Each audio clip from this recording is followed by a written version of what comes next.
Hace tiempo, queridos hermanos, que comenzamos a predicar sobre distintos aspectos de la vida de David. Hemos navegado por unos 16 sermones y en esta ocasión quisiera retomar esa serie hasta donde el Señor nos permita, con el deseo, ¿no?, de que podamos crecer espiritualmente y ser edificados. Así que, hermanos, quiero recordarles que este es un término que hemos estado usando, el término el ungido, refiriéndonos a David. Pero cuando hablamos de el ungido, nos referimos no solo a David de una manera exclusiva, sino también estamos aplicando esto a los verdaderos creyentes, a los que tienen el Espíritu Santo, es decir, a los nacidos de nuevo. Y ocasionalmente mencionamos el término para referirnos a los que son obedientes al Señor y guiados por el Espíritu Santo. Y hemos aprendido, y estamos aprendiendo con David, que hay que enfrentarse a los problemas, hay que resolverlos con fe en el poder del Dios soberano, que tiene el control de todas las cosas. ¿Cuántos dicen amén? Hermanos, hay que tener esa perspectiva ante los problemas, ¿no? Hay problemas que sí, en la vida son grandes, pero hay problemas también que son pequeños. Hay problemas que son difíciles, otros son sencillos, pero lo que importa en todo esto es cómo usted y cómo yo reaccionamos ante los problemas, cómo pensamos, cómo sentimos y qué decisiones tomamos realmente ante ellos. Y sí, los problemas deben de tratarse, amados hermanos, a la luz de la voluntad del Dios que nos guía como buen pastor, y claro, con una mentalidad espiritual, sabiendo que Dios está obrando detrás de todas las cosas. ¿Cuántos no estamos seguros de eso? Que aunque no entendemos a veces las cosas, sabemos que Dios está detrás obrando en todo, para el bien de todos aquellos que le aman. Incluso usa los ángeles, acampan alrededor nuestro para defender a los que son de Dios. Y sí, hermanos, hay problemas que tienen solución en lo que usted y yo podemos hacer. Hay cosas que hay que hacerlas y usted no puede quedarse esperando que le caiga del cielo. Y hay otros que no, hay otros que, o en esos casos, el creyente aprende a hacer algo profundamente espiritual. Y esto es entregárselo a Dios, en las manos de Dios, no arrastrarlo con uno, se los dejamos allí. Y toda esa obra espiritual de alguna manera se proyecta en el testimonio, se proyecta en lo que hablamos incluso. Así que el lenguaje también es importante. Nos damos cuenta de lo que hay en el corazón por lo que hablamos. Y el lenguaje negativo pues, tiende a agrandar los problemas. ¿No es así, hermano? Mientras que cuando hablamos con fe en las promesas de Dios, pues más bien lo hacemos más pequeño. Y la Biblia está llena de maravillosas promesas, hermanos. Promesas de Dios para nosotros, y cuando nos afirmamos en ellas, ellas producen un espíritu de confianza, de seguridad en nosotros. Así que en cuanto a los problemas en este mundo, podríamos decir que hay dos tipos de personas. Estoy incluyendo aquí a los creyentes, estoy hablando más bien a los creyentes, ¿no? Del mundo, ¿qué podemos esperar? Pero, hermano, he conocido cristianos que, aunque son cristianos, tienen una forma pesimista, ¿no? Y sí, hay dos maneras de ver las dificultades. El pesimista lo que hace es complicar un poco más las cosas, ¿no? Porque le falta esa fe. Y entonces lo que le sale por la boca son esas frustraciones y esas dudas y todo lo demás que podamos añadir. Pero el cristiano de fe no es alguien que vive arrastrando los problemas. Es alguien que aprende a tratarlos delante del Dios Todopoderoso. Y vemos esto en la vida de David y de Jonatán. Jonatán, después de comprender que su propio padre, el rey Saúl, quería matar a David, quien era su mejor amigo. Y ya en esta ocasión del texto donde estamos, en el contexto ya era el quinto intento de matar a David, pues le expresó su disposición de ayudarlo. Miren esto. Y miren este texto, qué profundidad de amor y compromiso con Dios y las cosas de Dios. ¿Alguien le ha dicho algo así a usted alguna vez? Le dice a David: lo que deseare tu alma, haré por ti. ¡Wow! Tremendo eso. Sabía que Dios estaba con David y lo estaba guiando. Y esto nos recuerda a nosotros las palabras de nuestro Señor Jesucristo. Y ahí hay una promesa, tenemos que agarrarnos de las promesas, ¿sí o no, hermanos? Hay que agarrarse de las promesas. El Señor dijo: y todo, lo pueden decir conmigo, y todo lo que pidieres al Padre en mi nombre, lo haré. ¿Usted lo cree? Dígame. Hermano, qué bueno es poder agarrarnos de esta promesa. El creyente obediente lo que hace es simplificar las cosas, porque sí, lo ve más simple, porque sabe que Dios tiene control de las cosas. Lo lleva todo delante del Dios Todopoderoso. Entonces, hermanos, la oración que hacemos en el nombre de Jesús está respaldada realmente por esa promesa del Señor: yo lo haré. Y descansamos en esa autoridad de su nombre. Pero no se equivoque, porque orar en el nombre de Jesús no quiere decir que esto es una fórmula mágica, como un abracadabra, que porque digo en el nombre de Jesús ya cayó del cielo. Esto es orar conforme a lo que honra el nombre de Jesús. Y que yo sepa, hermano, no hay nada que más honra a Jesús que hacer la voluntad de su Padre. ¿Qué le parece? Entonces, cuando usted ora en el nombre de Jesús, usted está orando para que Dios sea honrado. Y por eso hay que entender el contexto, ¿no? Y en ese contexto es que Dios usa a Jonatán también como una ayuda, un instrumento de ayuda. Y David como ungido, claro, él discierne el momento y aprovecha la provisión de Dios. Hay que saber aprovechar las provisiones de Dios. Y recuerdan, hermanos, que David solía sentarse a la mesa del palacio, a la mesa real, con el rey Saúl. Y al ver que quería de nuevo matarlo, pues decidió esconderse por 3 días. Entonces, el asunto era, si al ver Saúl la ausencia de David, reaccionaba bien, o sea, reaccionaba como todo normal en esa ausencia, pues David sabía que no había peligro de muerte. Pero si reaccionaba mal, entonces quedaba ya expuesta a las intenciones de Saúl. Bueno, aquí vemos un principio importante, hermanos. Y es que hay momentos en los que usted y yo necesitamos probar los corazones.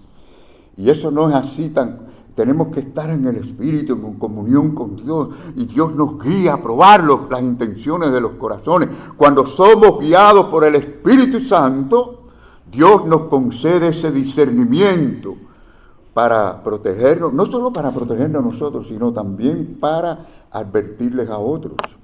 Así que Dios obra siempre para el bien. Y uno de los medios más, diría yo, más sutiles del enemigo, Satanás tiene un ejército de demonios y usa a la gente. Y uno de esos métodos es las invitaciones que aparentemente se presentan como amistosas y como buenas, atractivas.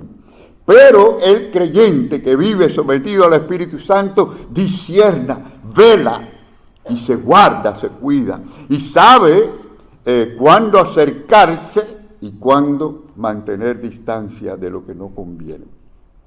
Porque, hermanos, díganme ustedes a mí, si meternos donde no debemos, eso nunca produce frutos buenos. Ahí hay muchas historias que podamos contar y me viene a la mente a Sansón. ¿Recuerdan a Sansón? Sansón cayó por meterse donde no debía meterse. ¿Sí o no? ¿Y qué me dicen de Pedro? Pedro, con todas las ganas que tenía de servir al Señor y estar con el Señor y defender al Señor, pero terminó negando al Señor por meterse donde no tenía que meterse. No se meta donde Dios no le llame, aunque la misión parezca buena y noble. Así que, hermanos, cuidado con las invitaciones, cuidado a dónde vamos, cuidado a dónde nos metemos o con quién andamos. Pero a pesar de todo eso, siempre, hermanos, en aquellos que son de Dios, siempre hay evidencias de ser verdaderos hijos de Dios, ungidos por Dios. Y los que son guiados por el Espíritu Santo se caracterizan por la humildad. Eso yo creo que es la virtud más importante en el cristiano, la humildad, ¿no? Una vez le preguntaron a alguien, dígame las 3 virtudes más importantes de un cristiano. Y dice, sí, la primera es humildad. Bueno, ¿y cuál es la segunda? Humildad. Y la tercera, humildad. Pero también el que es humilde se somete a la autoridad espiritual, tiene un corazón servicial y, por supuesto, el amor a la adoración. Porque adora a Dios como un estilo de vida. La adoración a Dios no es venir aquí a un culto el domingo. Pero el que adora a Dios diariamente como una forma de vida, ama venir el domingo a la iglesia y adorar al Señor con los hermanos. Eso es una realidad. Bueno, hermanos, noten que las invitaciones del mundo siempre van a ser para elevar nuestro ego. No para darnos humildad o ayudarnos a ser humildes, todo lo contrario.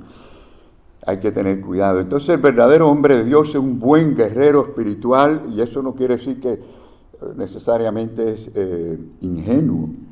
El cristiano es una persona mansa, debe ser manso, no menso. O sea, no tonto, manso. Y sabe usar el entendimiento para que Dios obre, ¿verdad? Con sabiduría, ¿no? Que viene de Dios. Ahora, hermanos, consideremos el pacto que revela el corazón del ungido. Aquí, en este texto, lo que estamos viendo es una ventana abierta que nos deja ver hacia adentro del corazón mismo de David. Vemos en la práctica lo que es el corazón de David. Un ungido pide misericordia. Este hombre pide misericordia con humildad, siendo él el ungido. Dice la palabra, harás pues misericordia con tu siervo. Ese es David hablando. O sea que siendo él ya el ungido, él sabía que estaba ungido por Samuel, le pide al príncipe Jonatán, a quien le correspondía ser rey, le pide misericordia. Y lo hace con una actitud que revela un corazón humilde. Notemos de nuevo, hermanos, al referirse a sí mismo. Ustedes vieron ahí cómo él se refirió a sí mismo. Cómo él dijo, ¿con tu qué? Con tu siervo. Con tu siervo. O sea, él no se veía como alguien que tenía que ser servido, sino como alguien dispuesto a servir. ¿Qué le parece? Así debe ser el cristiano, todo cristiano, dispuesto a servir siempre. David no exige, no presume, David no manipula, se presenta como siervo de Dios. Porque la verdadera unción no produce arrogancia, hermano.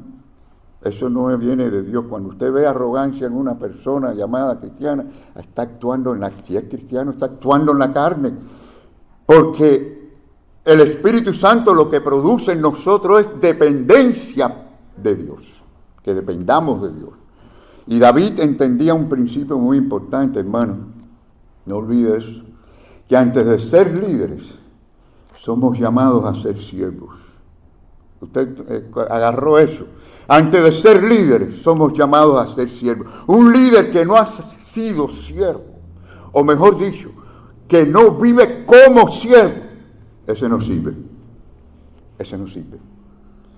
El secreto de un liderazgo que impacta en vidas, que es utilizado por Dios, es el permanecer siempre en esa plataforma, hermano, del servicio. So, humility is the true mark of the anointed. La humildad es la verdadera marca de los ungidos, Pero también vemos que afirma el pacto porque confía en la fidelidad de Dios. Si miran el texto en el versículo 8 que estuvimos leyendo, dice que ya que has hecho entrar a tu siervo en pacto, ¿de quién? De Jehová, contigo. O sea, David está apelando aquí al pacto. Hay un pacto de Dios y todo tiene que estar en el contexto del pacto con Dios, porque conoce al Dios de los pactos. Dios hace pacto, hermanos, con los hombres. El hombre responde solamente en compromiso al pacto de Dios. A lo largo de las Escrituras vemos que esto es claramente, Dios hizo pacto con Noé, ¿sí o no? Y Noé con Dios. Abraham hizo pacto con Dios. Isaac hizo pacto con Dios. Jacob hizo pacto con Dios. Moisés, Josué, Elías hicieron pacto con Dios. Y nosotros también, porque en Cristo Dios estableció un nuevo pacto. Un pacto, claro, basado no en nuestras obras, sino en la sangre de Jesucristo derramada en la cruz del Calvario. Como dijo el Señor Jesús, fíjense, agarre bien esto de los pactos, entiéndalo bien. Porque esto es mi sangre ¿del qué? El nuevo pacto. Un pacto sellado con la sangre de Cristo. ¿Para qué? ¿Para qué? Para no solamente justificarnos delante de Dios, sino también para aquí en vida santificarnos. Porque el que comienza la buena obra la quiere terminar y la termina. Los pactos con Dios, hermanos, son sagrados. No podemos jugar a iglesia ni a cristianismo. Son sagrados, no se toman a la ligera, no se ignoran, ni se violan. Y por eso debemos entender que nuestra vida está llena. La vida cristiana debe estar llena de compromiso con Dios, llena de ese pacto de lo que estamos hablando, basado en el pacto de Cristo con nosotros. Miren, la profesión de fe es un pacto que se hace con Dios, como dijo Cristo, el nuevo pacto. El matrimonio es un pacto que se hace con Dios también, que no respetan hoy en día los matrimonios. La dedicación de los niños, eso es un pacto que también hacemos delante de Dios para llevarlos por el buen camino, y muchos lo violan también. El dar el diezmo y la ofrenda, eso es un pacto de ser buenos mayordomos delante de Dios, y muchos la violan. El aceptar un ministerio es un pacto que se hace con Dios. El servir a Dios en la iglesia es un pacto que hacemos con Dios. Todo esto, hermano, tiene dimensión de pacto. So covenant is the anchor of the believer's stability. Ese es el ancla de la estabilidad del creyente. Ahora bien, no fue una iniciativa de Jonatán, ¿no? Hacer el pacto.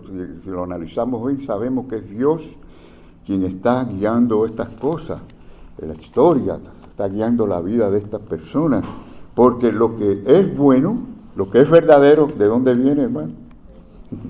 Toda buena dádiva, todo don perfecto, viene de lo alto. Y dice también la palabra que Dios produce en nosotros tanto el querer como el hacer. Esa es la obra de Dios.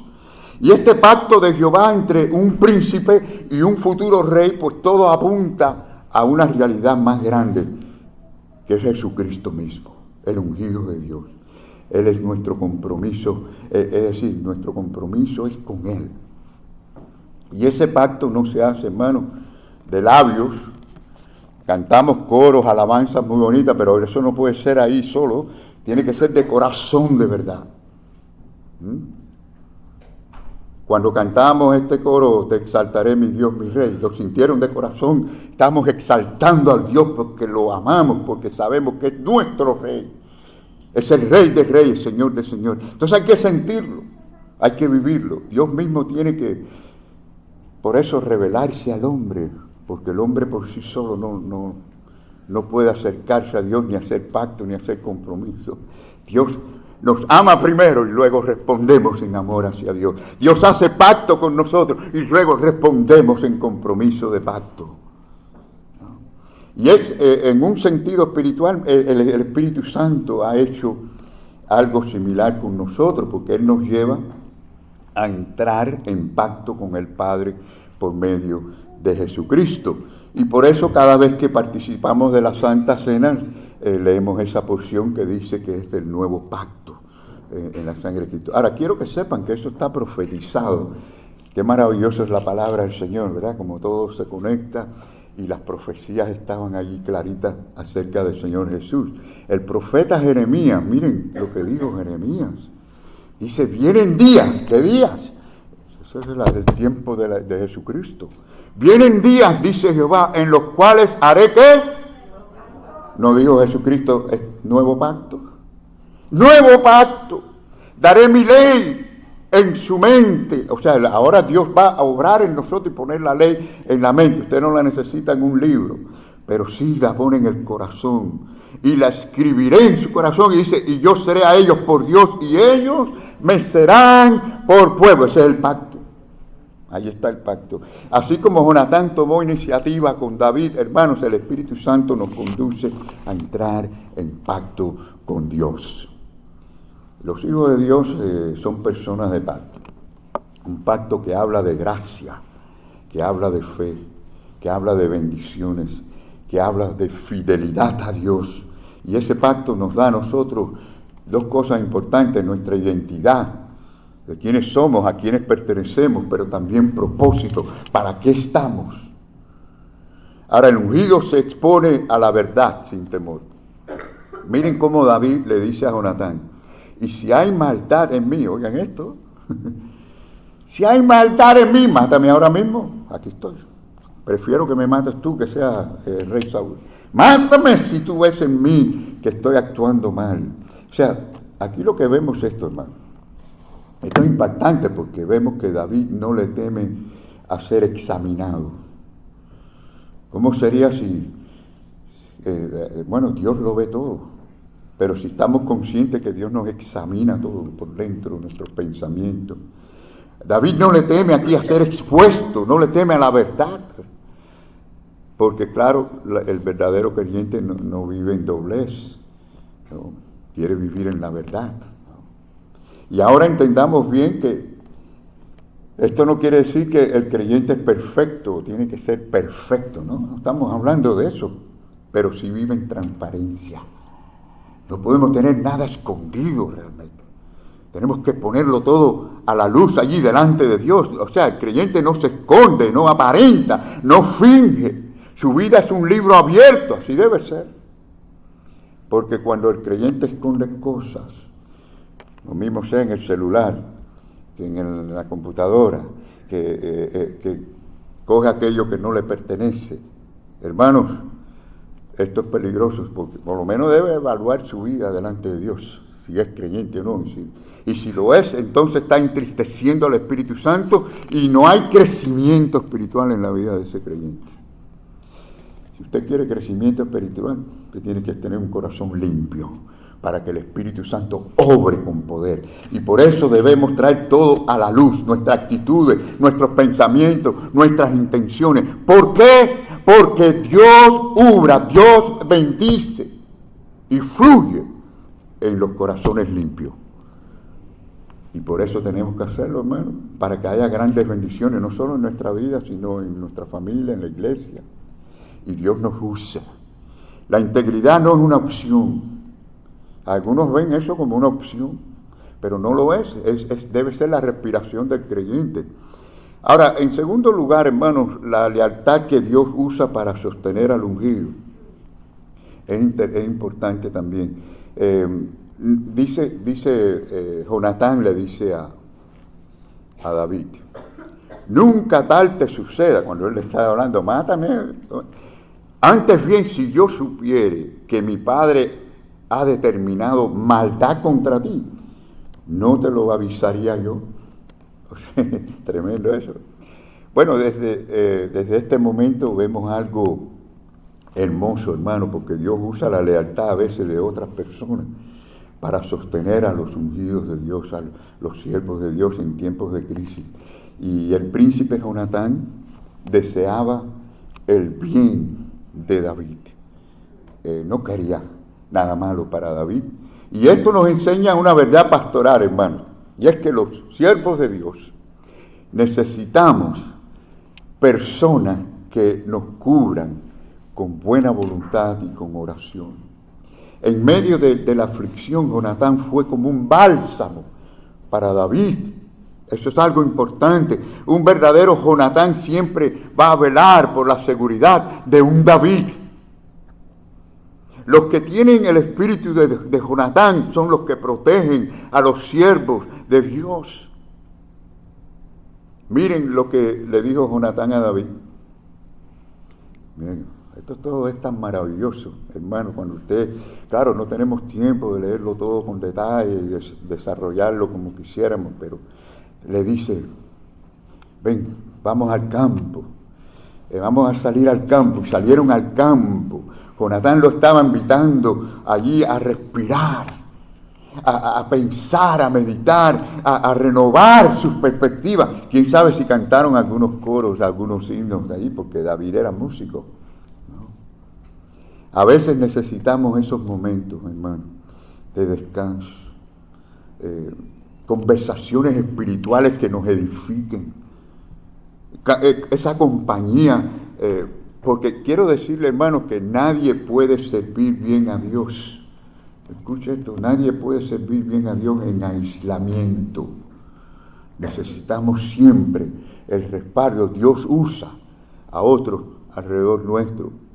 Dios levanta aliados espirituales para proteger a los siervos de Dios. En aquel campo, Jonatán se compromete con David. Y lo que está haciendo Jonatán, déjeme decirle, es serio, ¿no? Y es también riesgoso para su vida. Porque él voluntariamente es como si estuviera resignando como príncipe a su derecho de ser rey. Y hermanos, y claro, eso es evidencia de la gracia de Dios, pero las iglesias necesitan Jonatanes. Las iglesias, cualquiera que sea, donde estén, necesitan a Jonatanes, personas espirituales que en todo y para todo pongan a Dios en primer lugar en sus vidas. Para ellos, todo plan es incompleto, todo plan es vacío, si Dios no tiene parte en él. ¿Y saben qué? Muchos fracasos en la vida cristiana no tienen nada que ver con el esfuerzo de los cristianos, ni tan siquiera con la planificación de las cosas. Tiene que ver porque en el sentido de que Dios y su palabra fueron excluidos, no tenían parte. Y lo bueno es que Dios siempre provee a un Jonatán. Déjame decirle, yo lo he experimentado en mi vida en tiempos bien difíciles. Dios provee un Jonatán para cada David. Y la verdadera lealtad comienza poniendo a Dios primero, amados hermanos. ¿No creen ustedes? Si no ponemos a Dios primero, ¿cómo vamos a ser fiel a otras cosas? Si no somos fieles a Dios. Dice la palabra a continuación que entonces dijo Jonatán a David, Jehová Dios de Israel sea contigo. Siempre poniendo a Dios. A Dios por delante en primer lugar. Si usted lee todo el contexto, se va a dar cuenta como que había un deseo y una esperanza en Jonatán de que su padre Saúl cambiara de idea, las cosas no fueran como estaban. Y eso también nos enseña que es correcto esperar lo mejor de otros, aunque delante de nosotros no lo estemos viendo así, porque el amor espera lo mejor, hermanos, de otros. Miren, si ustedes van a 1 Corintios 13, versículo 7, dice que el amor todo lo espera. ¿De qué está hablando? Espera la obra de Dios en las personas, espera lo mejor que surja de las personas.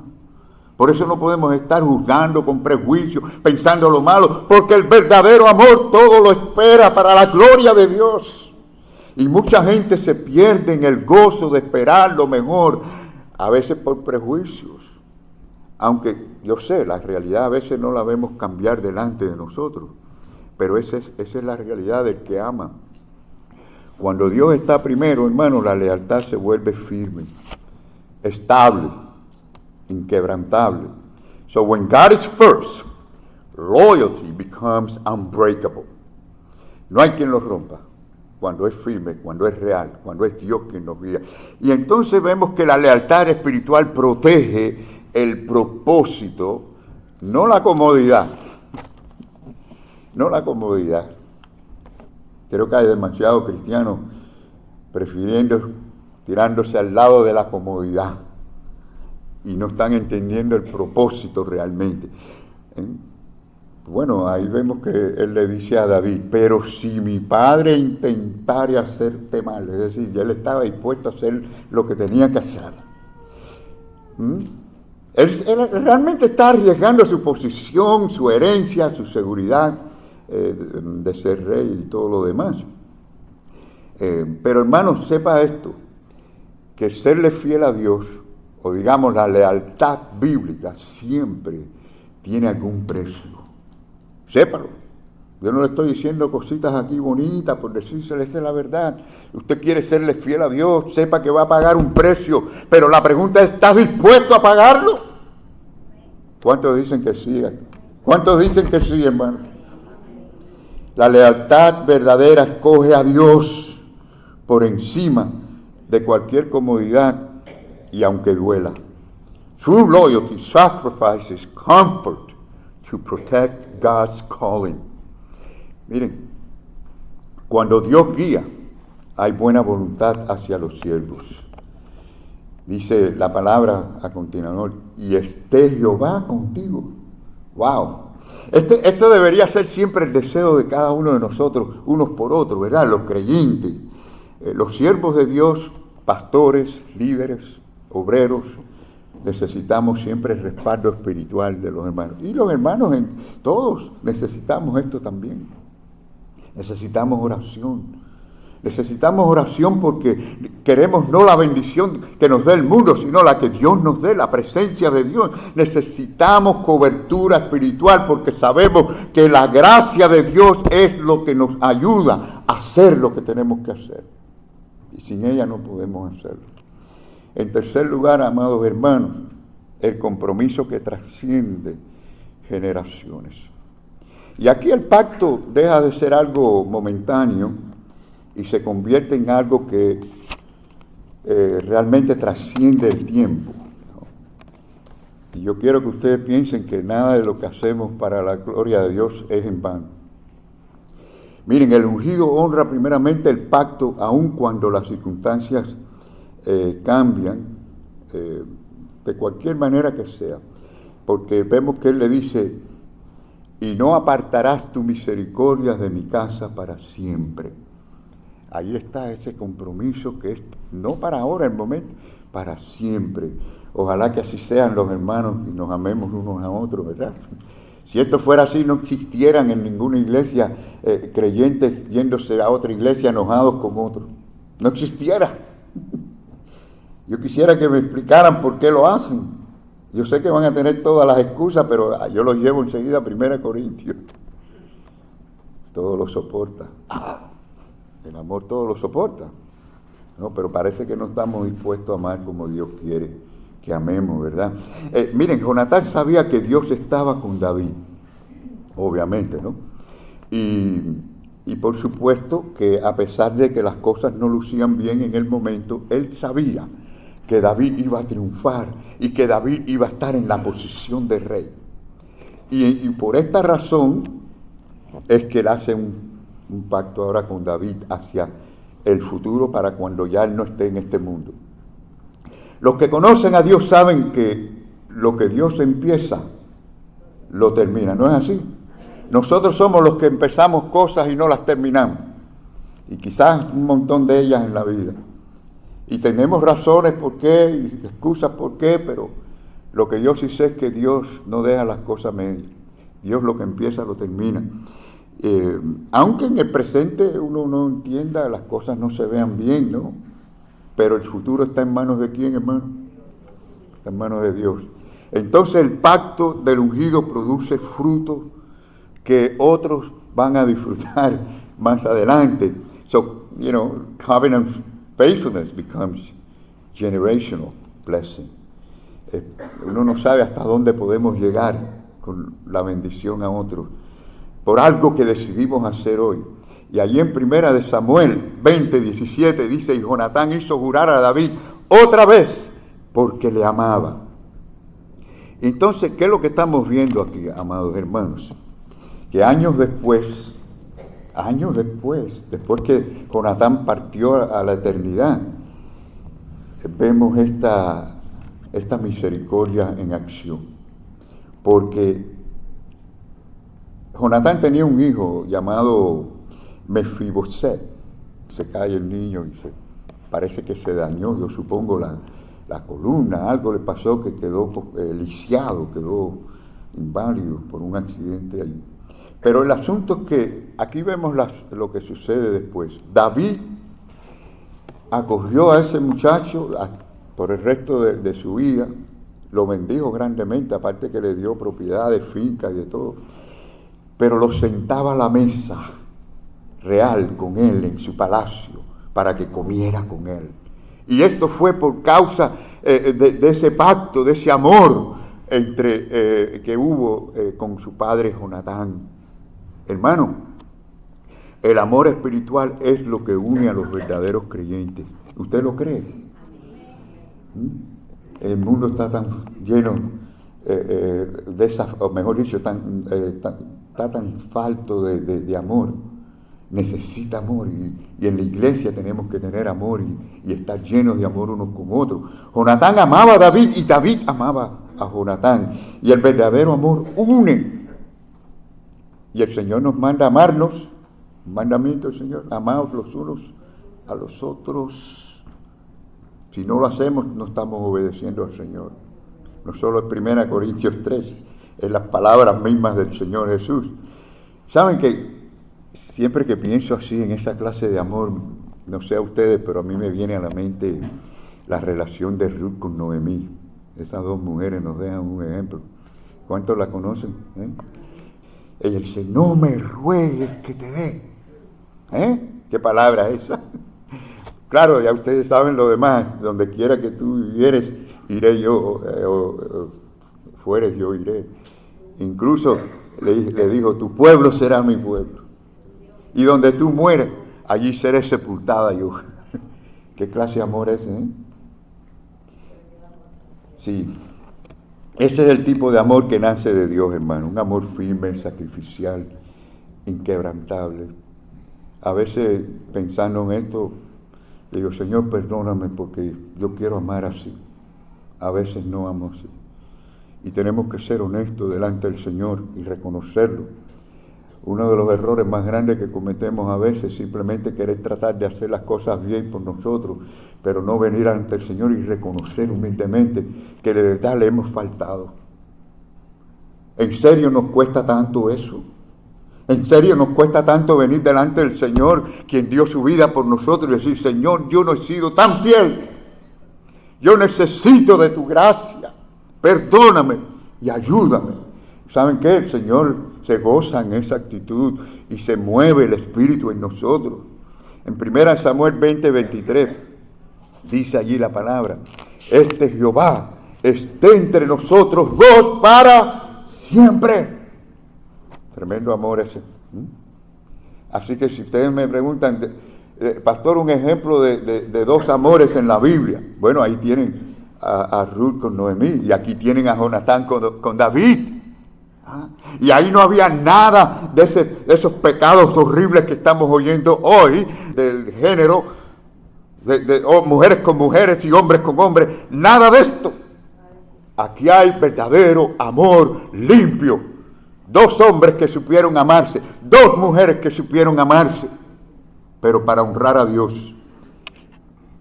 Y esto no es algo, no es un acuerdo temporal, hermanos, es un compromiso de por vida.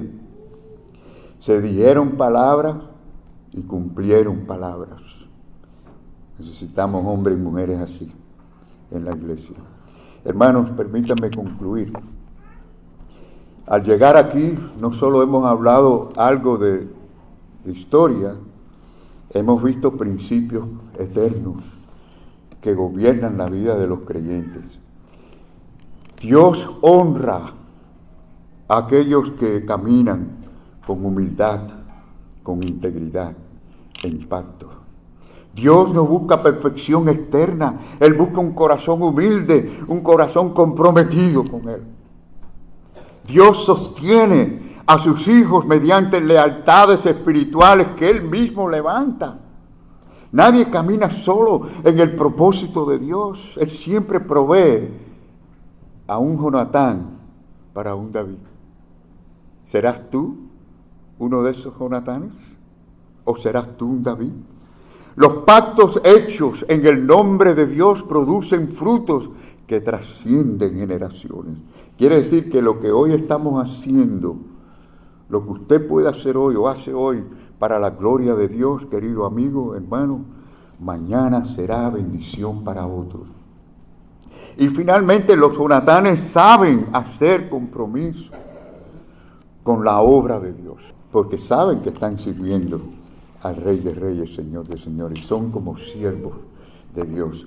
No son espectadores, son participantes activos. ¿Qué queremos ser? ¿Solo espectadores o queremos ser participantes activos delante del Señor? Y recordemos esto, amada iglesia, Dios nunca olvida lo que se hace en pacto con Él. Dios no lo va a olvidar. Nada pasa desapercibido, ninguna fidelidad es en vano, ningún compromiso genuino queda sin recompensa. Hermanos, que cuando Dios mire a nuestras vidas, encuentre corazones como el de David, humilde, sencillo, como siervo, y espíritus como el de Jonatán, fiel, ayudante, hombres de palabra, porque al final no es solo lo que hacemos o comenzamos, sino cuán fieles permanecemos delante de Dios. Que seamos evidencias de que Dios comenzó en nosotros una buena obra y que la terminará en todo el camino. Pero en ese camino no olvides las promesas de Dios, porque cada una de ellas y todas de ellas son bendición para nosotros. Como dice el himno, todas las promesas del Señor serán.